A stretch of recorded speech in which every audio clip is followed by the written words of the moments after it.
Good afternoon. My name is Daisy Yurani Fernandez Contreras. We did choose the company because it develops high impact activities.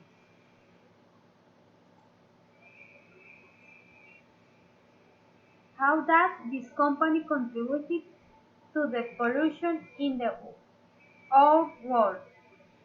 This company has management of environmental aspects in its activities. What opinion and demands did they express in the formal letter sent to them?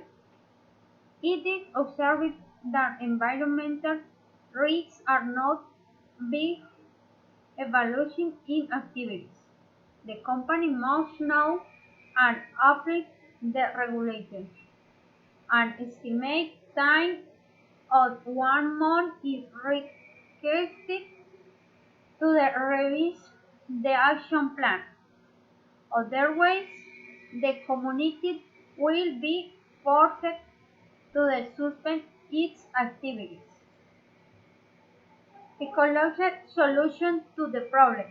An impact study must be done. How this impacts the environmental in a positive way. The company will know and implement preventive controls. This will avoid future or possible environmental impacts. Thanks.